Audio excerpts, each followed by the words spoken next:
और जो वचन आज का है वो केवल आपके लिए नहीं, आपके बच्चे और आपके पोतों के लिए है। And this word today is not just for you, but for your children and your grandchildren as well.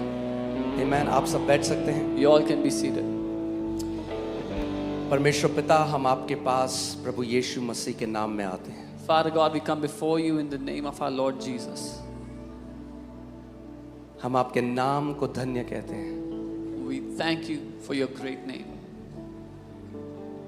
हम आपको धन्यवाद करते हैं कि आपने हमें चुना, We thank you that you have chosen us. अपने लहू से हमें खरीदा, You have bought us with your blood, बेटा और बेटी बनाया made us your sons and daughters, और अपना अधिकार हमें दिया। and you have given us your authority.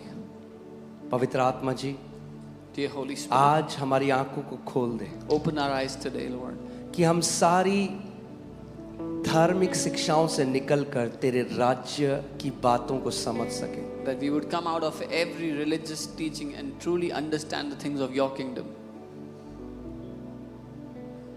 आप सत्य के आत्मा हैं, You are the Spirit of truth. आप हमारे शिक्षक हैं पवित्र आत्मा, You are our teacher, Holy आप Spirit. हमारे सहायक हैं। You are our helper, Lord.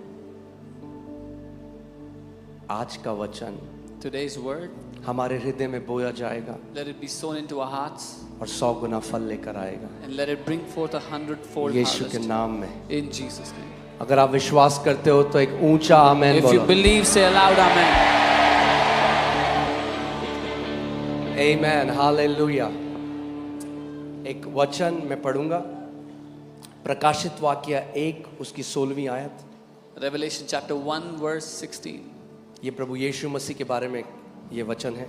This verse is about the Lord Jesus. वह अपने दाहिने हाथ में 7 तारे लिए हुए था He had in his right hand the 7 stars. और उसके मुख से तेज 2-धारी तलवार निकलती थी। Out of his mouth went a sharp 2-edged sword. उसके मुख से तेज 2-धारी तलवार निकलती थी। Out of his mouth went a sharp 2-edged sword. कभी आपने सोचा है कि यीशु के हाथ में 2-धारी तलवार क्यों नहीं है? Have you ever thought, why does Jesus not have the 2-edged sword in his hand? इसीलिए आज ध्यान से सुनिएगा। This is why I want you to hear carefully today.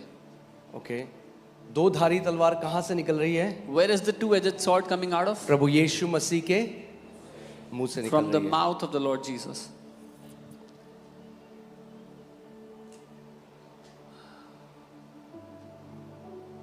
Sword या तलवार क्यों दी जाती है किसी को? Why is a sword given to someone? तलवार अब तो गन्स हैं, मगर पहले जब लड़ाई होती थी तो तलवार लेकर लड़ाई करने जाया जाता था। We have guns nowadays, but back in the day when there was a war, they would take swords and go to fight. अगर तलवार है तो इसका मतलब एक लड़ाई है, If there is a sword, that means there is a fight. और अगर लड़ाई है तो उसके लिए एक हथियार है। And if there is a fight, then there is a weapon that is designated for it. बाकी जगह कई लोग हाथों में तलवार लेते हैं, मसीह के लोग हाथों में तलवार नहीं लेते। In different places, the people, they take swords in their hands, but believers, we don't take the swords in our hand. No, हम एक अलग तरह की तलवार दी गई है। We have been given a different kind of a sword. और ये जो तलवार है, And this sword, इसकी सामर्थ जो शारीरिक 1 करोड़ तलवारें हैं उससे भी ज्यादा है। the power of this sword is greater than 1 crore physical swords. मगर प्रॉब्लम ये है कि बहुत सारे मसीहों को नहीं आता ये तलवार कैसे चलानी है। But the problem is many Christians, many believers do not know how to use this sword. अगर किसी के घर में बहुत तेज 2-धारी तलवार है और एक बच्चा उस तलवार के पास जाएगा तो वो क्या करेगा? वो अपने को लहूलुहान कर लेगा। If somebody has a sharp 2-edged sword in their house and a child goes near it, the child will most likely harm himself. Okay, ऐसे ही आज कितने विश्वासी हैं जो कलीसिया नहीं जाते, खुद बाइबल पढ़ते हैं, मगर क्योंकि एक ऐसी मिनिस्ट्री के अधीन नहीं जिनको परमेश्वर ने बुलाया है, तो उससे अपने को भी काटते हैं और दूसरों को भी काटते हैं। Similarly, there are so many believers today that sit home, they don't go to any church. वो They are- अपने इंटरप्रिटेशन निकाल लेते हैं, यूट्यूब में जाते हैं, फिर उल्टी सीधी बातें करते हैं। They don't go to any church, not under any ministry which has been called to teach the word. So then they take out their own interpretation and they harm themselves and they जो harm others. तलवार शैतान के विरोध चलानी थी वो तलवार भाई बहनों के विरोध में चलाते। The sword that was given to them to use against the devil, they use it against brothers and sisters. इसीलिए परमेश्वर ने अपनी देह में टीचर्स रखे हैं। This is why God has kept teachers in his body. Okay, amen. Amen. इसीलिए 5-fold ministry रखी है। This is why God has kept this fivefold ministry. तो अब मैं आपके साथ कुछ बहुत जरूरी आज सिखाता हूं और मैं चाहता हूं आप ध्यान से इस बात को सुनिएगा। So I want to teach you something very important and I want you to hear this intently. यीशु के मुंह से क्या आ रही थी? What was proceeding from Jesus' mouth? Sharp से शार्प, यानी पैनी टू एज्ड स्वॉर्ड। एक तेज दो धारी तलवार यीशु के मुंह से निकल रही थी। तेज दो धारी तलवार यीशु के मुंह से बाहर आ रही थी। A sharp two-edged sword was coming out of his mouth. और मैंने आपको क्या बताया था कि अगर तलवार है तो इसका मतलब क्या है? क्या है? एक लड़ाई है। और बाइबल हमें कहती है हम एक आत्मिक मल्लयुद्ध के बीच में हैं। And I told you if there's a sword that means there's a battle and the Bible tells us you are in the middle of a warfare. Okay, Of a, जब वर्ल्ड वॉर 2 हो रहा था तो कई बच्चे war के बीच में पैदा हुए। when World War II was happening, some children were born in the midst of the world war. Okay, और कई देश ऐसे हैं जैसे स्विट्जरलैंड है और भी बहुत सारी जगह हैं जहाँ पे हर किसी मेल जो मर्द है, कई जगह तो फीमेल्स भी, इजराइल में फीमेल्स भी हैं, मगर जहाँ पे हर किसी व्यक्ति को ट्रेनिंग में जाना पड़ता है क्योंकि वहाँ लगातार वॉर चल रहा है। ऐसा नहीं हो सकता कि कोई भी व्यक्ति मिलिट्री ज्वाइन ना करे, ये पॉसिबल नहीं है। रूल है अगर आप के देश में लड़ाई चल रही है तो आपको ट्रेनिंग लेनी पड़ेगी, आपको हथियार चलाना आना पड़ेगा। And there are some nations like Sweden where every male has to join the army and get trained to fight war if there's ever a war that breaks out. Countries like Israel, they both females and males they take training. मेरे पास आपके लिए एक news है। I have a और news. News ये है कि you were born in the midst of a war. आप एक लड़ाई के बीच में पैदा हुए हैं। जब आप मसीह में पैदा हुए तो आप एक लड़ाई के बीच में पैदा हुए। When you were born in Christ, you were born in the middle of a war. So cute मसीह बन के नहीं जी सकते। You cannot live as a cute Christian. मार देगा शैतान समय से पहले। The devil will kill before time. तो आपको ट्रेनिंग लेनी पड़ेगी, So you will need to take training. आपको मसीह में बढ़ना पड़ेगा, You will have to grow in Christ. आपको सीखना पड़ेगा तलवार कैसे चलाते हैं, You will have to learn how to और use your खुद sword. सीख के फिर और भाई बहनों को भी सिखाना पड़ेगा। And after you master it, you have to teach your brothers and sisters as well. Okay, so efficiency 6 में बताता है कि हम एक आत्मिक मल्लयुद्ध के अंदर हैं। Ephesians 6 teaches us that we are in the middle of a war. और बाइबल कहती है इसीलिए अपने सारे जो कवच हैं, जो आत्मिक हथियार हैं, वो पहन लो। And this is why the Bible says, put on the whole armor of God. क्यों पहन लो कवच को? Why should you put on the whole armor? क्योंकि आप एक बोलो लड़ाई के बीच में हैं। Because you're in the middle of a warfare. इसीलिए यहाँ सत्संग सुनने नहीं आ रहे हो आप। So you've not come here to hear a teaching. फिर से बोल रहा हूँ, सत्संग सुनने नहीं आते हो संडे को, योद्धा बनने आते हो संडे को। You don't come here to hear a religious teaching. You come here to become a champion, a warrior. Okay, so अब इफिसियों 6:17 में हम देखेंगे, Ephesians 6:17. And take the helmet of salvation उद्धार का टोप and the sword of the spirit, और आत्मा की तलवार को ले लो. आत्मा की तलवार को ले लो। Take this sword of the spirit. Bible कह रही है आत्मा की तलवार ऑप्शन नहीं है, The Bible is saying take the sword of the spirit. It's not an option. पकड़ना पड़ेगा तलवार को, You will have to hold the sword. सीखना पड़ेगा चलाना। You'll have to learn to use it. ये शारीरिक तलवार नहीं जो हाथों से उठाई जाती है, ये आत्मा की तलवार है, ये मुंह से निकलती है। This is not a physical sword you can carry in your hands. This is the sword of the spirit that comes out of your mouth. यीशु के कहां से निकल रही थी तलवार? Where was the sword coming मुंह out से of? निकल रही थी। Out of Jesus' mouth. उसकी आर्मी में आप हो, आपकी तलवार कहां से निकलेगी? मुंह से निकलेगी। You are in his army, so where will your sword come out of? Your mouth. पौलुस इसमें साफ बता देता है हमारी लड़ाई मांस और लहू से नहीं है भैया कि आयतें लेके एक दूसरे को हम लोग घायल करें. Paul tells clearly we are not fighting against flesh and blood that we take verses and start to wound each ये other. फरीसी की आत्मा है. एक फरीसी की आत्मा बाइबल को लेकर अपने भाइयों पे तलवार मारते हैं. That is the spirit of a Pharisee. Pharisees take up verses from the word and they wound their brothers and sisters. पौलुस कह रहा है हमारी लड़ाई मांस और लहू से नहीं है. But Paul is saying our fight is not with flesh and blood.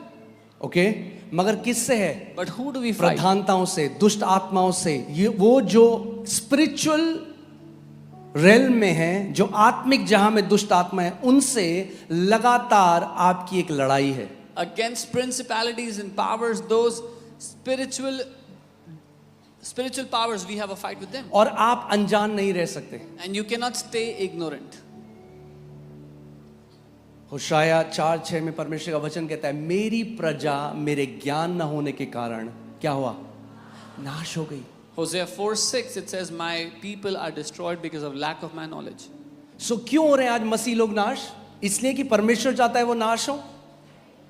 कि कई लोग सिखाते हैं अरे बीमारी आई तो भी प्रभु ने भेजी. अरे परमेश्वर कह रहा है मेरे लोग अगर नाश हो रहे हैं तो इसलिए हो रहे हैं क्योंकि उन्हें मेरा ज्ञान नहीं है. Why are God's people being destroyed? Is God sending sickness? Because some people say if sickness came it's from God. No, but God is saying my people are perishing because they have no knowledge. They don't have my knowledge. सोचो, मैं चाहता हूं आप एक army camp के हिसाब से सोचो. इंटेंस लड़ाई चल रही है. Now think it through an army और camp.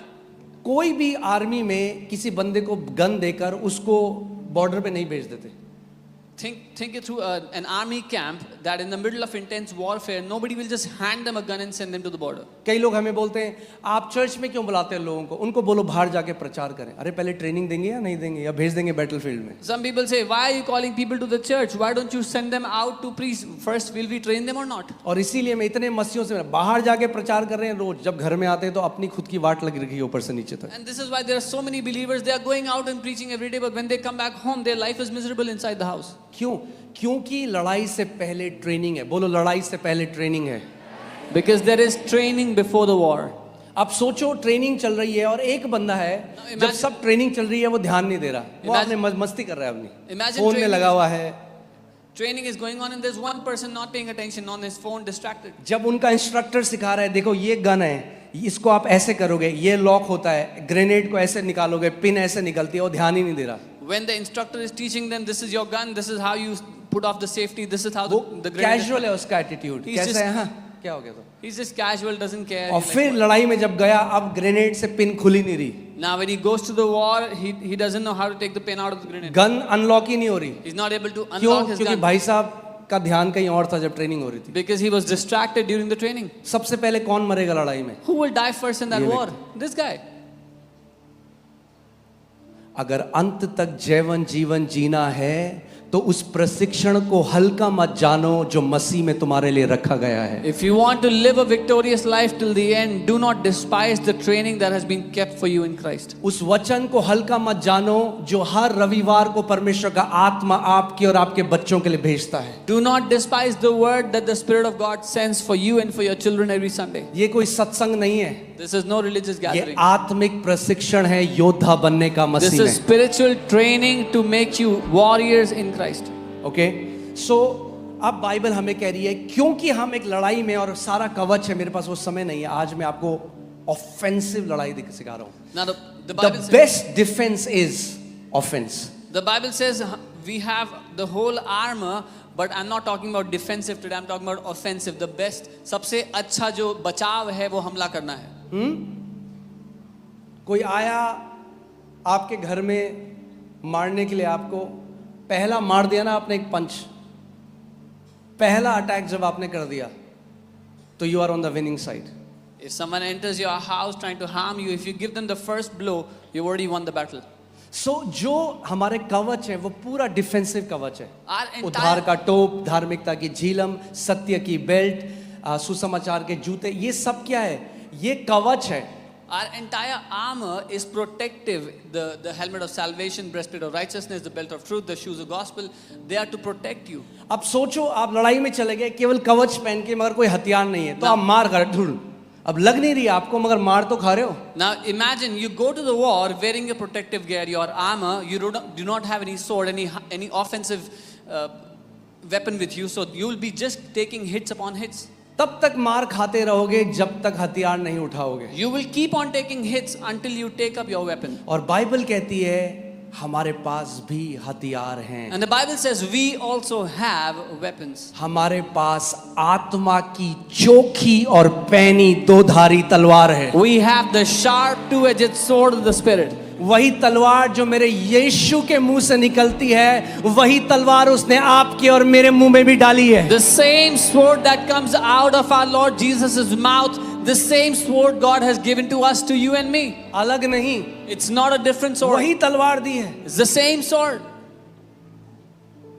आपने देखा है, अच्छा मैं फिर से आपसे एक उदाहरण, यहाँ पे कितने लोगों ने गिटार बजाने की कोशिश करी? मुझे हाथ दिखाओ अगर How कभी many people tried to play guitar हाँ, or tried to learn it? मगर बहुत मुश्किल था तो आपने छोड़ दिया. मुझे दिखाओ हाथ. But it was so difficult that you left it. How many people did that? एक व्यक्ति यहाँ पे आ सकता है और बहुत बढ़िया गिटार बजा रहा है, आपको वाह कितनी बढ़िया आवाज निकल रही है इसी गिटार से. One person can come here, play the guitar, and you say, "Wow, what a beautiful sound is coming और out." फिर of एक the guitar." दूसरा व्यक्ति आए और सेम गिटार को पकड़े और से करे झड़ंग बड़ंग झड़ंग बड़ंग. And then another person can come and make absolute nonsense same guitar है from the same guitar. मगर एक प्रशिक्षित है, एक प्रशिक्षित नहीं है. But one is trained and the other is not trained. वही तलवार यीशु ने आपके मुंह में भी दी है. अब आपको सीखना है ये जो तलवार है, how you can yield this weapon. इस हथियार का आप इस्तेमाल कैसे कर सकते हो आत्मिक गढ़ों को ढाने के लिए. The same sword the Lord Jesus has now put in your mouth, He has given it to you. You can learn how to use this sword to bring down strongholds. अगर आपकी लड़ाई हो रही है और आत्मा की तलवार हमारे मुंह से है, If you are in the middle of a warfare and the sword of the Spirit is coming out of our जो mouth, हथियार है वो तलवार है, The तो अब weapon- मुझे बताओ कौन है जो नहीं चाहता कि आप वो तलवार मुंह से निकालो? if your weapon is the Come on, sword, talk to tell me. me, who doesn't want? कौन? शैतान. आज बड़ी शिक्षाएं जो घोषणा का विरोध कर रही है, समझ जाओ ये किसके बच्चे हैं. There are many teachings about don't declare, you should not make declarations. You should understand whose children are these. क्योंकि वही है जो नहीं चाहता कि परमेश्वर का वचन आपके मुंह पे हो. Because it is the devil who doesn't want that the word of God will be in your mouth. Okay, आज मैं आपको वचन से दिखाऊंगा, एक नहीं 10 आयतें दूंगा. I will show you from the word, not 1, 10 verses. हम अपनी कोई प्रीचिंग नहीं कर रहे इस जगह में, We are not preaching our own message here. मगर जो आत्मा की बातें हैं, बाइबल कहती है जो शारीरिक मसीह है ना, जो शारीरिक ईसाई हैं, उनको समझ में नहीं आएंगी ये बातें, क्योंकि these things are spiritually discerned. But the things of the Spirit cannot वो be लड़ते discerned. हैं, कहते हैं ये न्यू एज टीचिंग दे रहे हैं, ये वचन की घोषणा कर रहे हैं. अरे तो किसकी घोषणा कर रहे हैं? वचन, परमेश्वर की वचन की घोषणा कर रहे हैं. They said this is new age teaching, you're declaring the word. What are we declaring? The word of God. ये शैतान से है. They are यानी from the devil. शैतान अब परमेश्वर का वचन लोगों के मुंह में डाल रहा है. वाह, hallelujah. They said this teaching is from the devil. Okay, so now the devil is putting God's word in people's mouth. Wow. मतलब वो कह रहा है ये लो तलवार और मारो मुझे. So the devil is saying, take your sword and hit me. सोचो ध्यान से, कौन है जो नहीं चाहता कि तलवार आपके मुंह पे रहे? धर्मी ईसाई बन के रहो, रीति रिवाज में रहो, क्रिसमस में जाओ, गुड फ्राइडे में जाओ, ईस्टर में जाओ. Think carefully who doesn't want the sword to come out of your mouth. Who would want you to be a religious Christian, do all rituals, go for Christmas, Easter Sunday, do all that. मगर ये teaching नहीं, But don't take this teaching. क्योंकि ये उसका.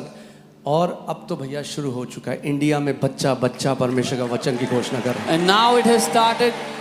Every child in India will declare the word of और God. ये रुकने वाला नहीं है. And this is not going to stop. Hallelujah. Hallelujah.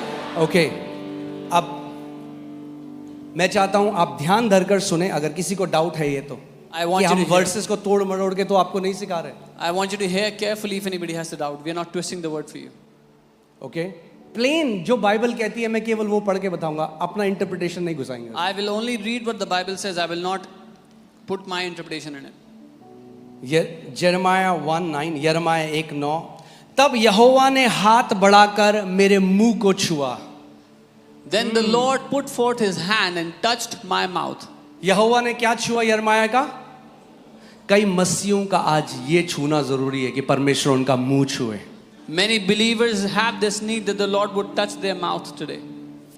यहोवा ने हाथ बढ़ाकर मेरे मुंह को छुआ और यहोवा ने मुझसे कहा, देख मैंने अपने वचन तेरे मुंह में डाले हैं. Then the Lord put forth his hand and touched my mouth, and the Lord said, behold, I have put my words in your mouth. कहां डाले हैं तेरे? Where has the Lord put his word? कहां डालना चाहता है परमेश्वर अपने वचन को? Where does God want to put his word? हमने लेदर की बुक में डाल दी है. We have put them in a leather book. ये जरूरी है, वरना मुंह में नहीं डाल सकते That's आप. important. पर Otherwise अगर ये लेदर की बुक में ही रहेगा but if it stays in the leather book, तो कई लोग क्या करते हैं, क्योंकि वो नहीं समझते ना, वो शारीरिक जब ईसाई तो पता करते हैं, दुष्ट आत्माओं के ऊपर ना करते हैं बाइबल, यीशु के नाम से निकल. what some people do is because they are carnal, they don't understand. They take the Bible and they hit the people that are. अरे doing ये possessed. हथियार नहीं है, आत्मा की तलवार है. आत्मा की आत्मिक हथियार है, शारीरिक नहीं है. This is not the weapon, the sword, the spirit is the weapon. It's not physical. पीटो मत लोगों को बाइबल से. Don't beat people with your Bible. मुंह खोलो और वचन की घोषणा करो. Open your mouth and declare the word. Okay, आप ध्यान से सुनो. Hear carefully. देख मैंने अपने वचन तेरे मुंह में डाल दिए हैं. See, I have this day. क्यों कह रहा है परमेश्वर तेरे मुंह में डाले? ध्यान से सुनो अब आगे. सुन, मैंने आज के दिन तुझे जातियों और राज्यों पर अधिकारी ठहराया है. Why has God put his word in our mouth? It says here, see, I have this day set you over the nations and over the kingdoms. जिन मसीहों के मुंह में परमेश्वर का वचन नहीं है, वो कभी अधिकारी नहीं हो सकते. Believers who do not have the word of God in their mouth, they can never walk in authority. अगर अधिकार में चलना है, अगर अधिकारी की तरह चलना है, तो परमेश्वर के वचन आपके मुंह में होने चाहिए. If you want to walk in authority, the word of God should be in your mouth. Okay, अब ध्यान से सुनो.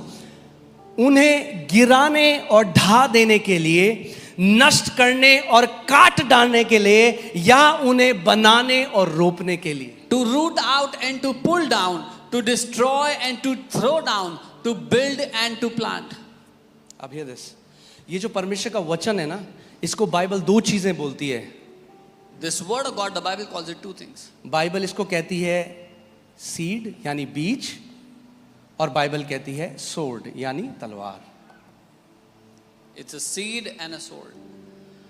तलवार से जो शैतान की तरफ से उसको नाश कर दो, और जो परमेश्वर के वचन आपकी जिंदगी बनाने वाले हैं, उनको बीजों की तरह अपने हृदय में बो. With the sword, destroy what the devil is bringing against you, and with the seed, plant what the Lord wants to build in your life. Okay, फिर से मैं पढ़ता हूं. मैंने अपना वचन तेरे मुंह में डाला और तुझे जातियों का अधिकारी बनाया है. I have put my word in your mouth and I have made you an authority over nations. क्योंकि कई लोग कहते हैं हमारा काम तो है, हम केवल प्रार्थना करेंगे, परमेश्वर करेगा. Because some people say our job is to just pray and God will do something. आगे मैं इस पे बहुत टीचिंग बनाने वाला हूँ एक, ठीक है. मैं वो करना नहीं चाहता था, पर जब छेड़ता रहेगा कोई तो फिर वचन से बनाना पड़ेगा. I'll give teachings on this. I didn't want to do this, but I'll have to do it. ये सारे लोग कैल्विनिस्ट हैं, आपको पता होना चाहिए. कैल्विनिज्म, You should- कैल्विनिस्ट वो लोग हैं जो मानते हैं जो पृथ्वी पे हो रहा है वो परमेश्वर कर रहा है. You should know all these people are Calvinists, and Calvinists they believe whatever is happening on the earth, God is doing it. और ये एक डिमोनिक डॉक्ट्रिन है. And this is a demonic doctrine. और इस डॉक्ट्रिन की वजह से इतने सारे मसीह लोग मर गए अपने समय से पहले. And because of क्योंकि जो हथियार परमेश्वर ने उन्हें दिया, उन्होंने उसका इस्तेमाल नहीं किया, क्योंकि उन्होंने कहा कि हमारा काम है, हम केवल भीख मांगेंगे, परमेश्वर को करना है तो करेगा, नहीं करना है तो नहीं करेगा. And because of this demonic doctrine, so many Christians died before their time because they believe that our job is to beg in prayer, and what God will do, He will do. What He will not do, He will not do. अब वो क्या कह रहा है? मैंने तुझे जातियों और राज्यों पर अधिकारी बनाया, उन्हें गिराने और ढा दे. तू गिराएगा, तू ढा देगा. कैसे? मेरे वचन जो तेरे मुंह में है. तू रोपेगा, तू बनाएगा. तू गिराएगा, तू ढा देगा. तू रोपेगा, तू बनाएगा. मैंने तुझे अधिकार दे दिया. अब जो अधिकार मैंने तुझे दिया उसका इस्तेमाल कर. Now God is saying, I have given you over, I have set you, I have made you authority over nations and over kingdoms. How? By putting my word in your mouth, so that you will root out and you will pull down, you will destroy and you will throw down, you will build and you will plant. अब सोचो, अगर एक लड़ाई के बीच में और मैं नहीं चाहता मेरे बच्चे लड़ें, Now think about it. If I'm in the middle of a battle and I don't want my kids to fight, तो मैं उन्हें कभी हथियार नहीं दूंगा. I will never give them weapons. मैं लड़ूंगा हथियार उनके लिए. I will fight with the weapons. मगर अगर मैं अपने बच्चों को हथियार दे रहा हूं, इसका मतलब मैं चाहता हूं मेरे बच्चे भी मेरे साथ उस लड़ाई में योगदान दें. But if I give weapons to my children, that means I want my children to also take part in this war. पौलुस कह रहा है, क्योंकि हम एक आत्मिक मल्लयुद्ध में हैं, आत्मा की तलवार को उठा लो भैया. Paul is saying, because we are in the middle of a warfare, take up the sword of the Spirit. तभी अधिकार ले पाओगे. Only then can you take authority. Okay, so काट डालने के लिए, To chop them off. दुष्ट आत्माओं के बंधनों को काट सकते हो इस तलवार से जो तुम्हारे मुंह में है. You can chop off the bondages of every demonic spirit through सालों the से sword जो in your mouth. ट्यूमर है, आत्मा की तलवार काट सकती है उन ट्यूमरों को, उस अर्थराइटिस को, उस दिल के दौरे को, उस डिप्रेशन को, जो रात को नींद नहीं आती है उसको. परमेश्वर का वचन कह रहा है, मैंने अपने वचन तेरे मुंह में डाले हैं और तुझे अधिकारी बनाया है कि तू नाश कर दे, तू काट दे जो शैतान के काम है उन्हें. The word of God has given you power. He has given you this sword so you can cut down every tumor, every cancer, every arthritis, so you can destroy every work of the devil. Okay, मुझे बुरा लगता है बहुत, आजकल इतने simple कई मसीह YouTube में जाते हैं, जो भी सिखाया जाता है. I feel so bad. So many believers go to YouTube and gulp every wrong teaching that they see. हाँ जी, आप सही कह रहे हो. Yes, yes, सब you're right. परमेश्वर करता है. God does everything. Yes. Okay, ये था पहला वचन, ठीक है. This was the first verse. दूसरा, Second verse. यशाया 51 उसका 16. Isaiah 51 verse 16. मैंने तेरे मुंह में अपने वचन डाले. I have put my words in your mouth. दूसरी आयत, The second परमेश्वर verse. कह रहा है, मैंने, God is saying, I have. पहले था Jeremiah, First to Jeremiah he said it. अब परमेश्वर कह रहा है आइजाया से. Now God is saying to Isaiah. Okay, कई लोग ये ना बोलते, अरे वो तो केवल जेरेमाया के लिए वचन था. So that some people may not say this was only for Jeremiah. मैंने तेरे मुंह में अपने वचन डाले और तुझे अपने हाथ की आड़ में छिपा रखा है. I have put my words in your mouth and I have covered you with the shadow of my hand. Hindi में ना यहाँ पे सही नहीं है translation. It says so that I may plant the heavens. In English it says ताकि मैं स्वर्गों को बो दूं. मैंने अपने वचन तेरे मुंह में डाल दिए कि स्वर्गों को मैं बो सकूं. आप स्वर्ग को बो सकते हो अपने जीवन में उन वचनों के द्वारा जो परमेश्वर ने आपके मुंह में डाले हैं. Amen. I have put my words in your mouth so you can plant heavens on the earth. You can plant heaven by the word of God in your mouth. स्वर्ग में कोई बीमारी नहीं. There is no sickness in स्वर्ग heaven. में कोई दुष्ट आत्मा का सताव नहीं. There is no demonic स्वर्ग oppression में कोई in heaven. गरीबी नहीं. There is no poverty in स्वर्ग heaven. में कोई कलेश नहीं. There is no strife in अब heaven. इस बात को समझना, जब तक हम पृथ्वी में हैं, So as long यीशु as we मसीह are ने on the कहा, earth, गॉस्पल से जो हमें सताव आएगा वो हमेशा रहेगा, उससे हमारा कोई छुटकारा नहीं है. Jesus said the persecution that comes because of the gospel will remain. There is no redemption from that. मगर कुछ ऐसी चीज हैं जो स्वर्ग में बांधी जा चुकी हैं, जिनको आप पृथ्वी पे बांध सकते हो. But there are some things which have been bound in heaven, so you can bind them on the earth. यानी आप पृथ्वी में, आप अपने जीवन में स्वर्ग को प्लांट कर सकते हो, बो सकते हो उन वचनों के द्वारा जो परमेश्वर ने आपके मुंह में डाले. सो हर बार इस बात को मैं चाहता हूं, इस थीम को आप ध्यान से सुनना कि वचन कहां पर हैं? आपके मुंह में. So you can plant heaven on the earth. Remember this theme, by the word that is in your mouth. जब तक मुंह में नहीं है, Unless it's in your mouth, उनकी सामर्थ नहीं निकलेगी. their power will not come out. बढ़िया सा फ्रेम करके लगा दोगे घर में, कोई फर्क नहीं पड़ेगा. If you put a good frame of the word in your house, it will not make any difference. ठीक है, ऑल राइट. चलो तीसरा. Third verse. अब मूसा की मृत्यु हो गई और यहोशू को एक ऐसे देश में जाना है जहां पर दानव हैं जो उनसे बहुत गुना बड़े हैं हर एक चीज में. Now Moses has died and now Joshua has to lead the people into this land of promise where there are huge giants. जो 10 जासूस थे, जो 12 भेजे गए, उसमें से जो 10 जो उस गोत्र के लीडर्स थे, जब वो वापस आए तो उन्होंने क्या कहा? उन्होंने बुरी खबर दी और उन्होंने कहा कि हम तो टिड्डियों की तरह थे उनके सामने. Out of the 12 spies that went to spy in the land, when they came back, 10 of them, they gave a bad report and said, we were like grasshoppers in their sight. 10 out of 12, that's 80%. 12 में से 10 लोग, 80% लोग, बुरी खबर लेकर आए. they brought a bad report. दुख की बात यह है, आज भी 80% जो पुलपिट है ना कलीसिया में, वो बुरी खबर का प्रचार कर रहे हैं. The sad thing is 80% of pulpits even today are preaching the bad news. वो 10 जासूस काफी थे 40 लाख इजरायलियों को कब्र में ले जाने के लिए. इसीलिए ध्यान दो किस पुलपिट की आवाज आप सुनते हो. Come on. Those 10 spies were enough to put 40 lakh people into the grave. So therefore carefully hear whose voice you hear. बीमारी आ रही तो ले लो परमेश्वर की तरफ से. Oh, sickness coming, take it because it's from God. मगर ये नहीं बताएंगे ना कि जब उनको आती है तो खुद डॉक्टर के पास जाते हैं, But खुद they क्यों नहीं ले लेते. but they don't tell you when they get sick, they run to the doctor. They don't take the sickness.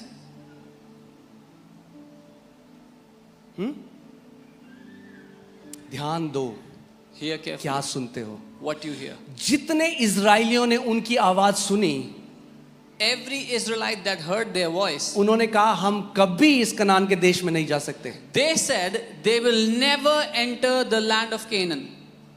और बाइबल कहती है वो वहीं विल्डरनेस में मर गए. And the Bible records that all of them, they died in that wilderness. क्या ये परमेश्वर की इच्छा थी Was it God's will? कि 40 लाख इजरायली? तो फिर परमेश्वर धोखा, अगर परमेश्वर की इच्छा थी उन्हें मरुस्थल में मार देना, तो फिर सबसे बड़ा धोखेबाज तो परमेश्वर है. Was it क्योंकि वो God's- उनसे ये कह के उन्हें मिस्र से निकाल के लाया कि मैं तुम्हें कनान में ले जा रहा हूं. Was it God's will to kill them all in the wilderness? If so, then God is the greatest deceiver because He told them that I will bring you out of Egypt and take you into the land of ये promise. Calvinist doctrine है कि This- जो हो रहा है वो परमेश्वर. बीमारी आ रही है तो ले लो, जो आ रहा है बीमारी तुम्हें कुछ सिखाने के लिए आई है. This is a Calvinist doctrine that if sickness is coming, take it. It has come to teach you something.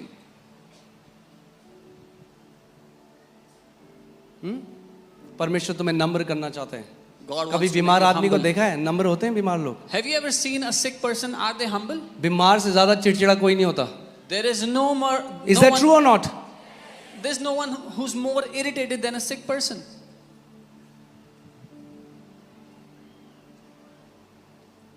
परमेश्वर अपनी आत्मा और अपने वचन के द्वारा हमें सिखाता है, बीमारियों के द्वारा Come नहीं. on.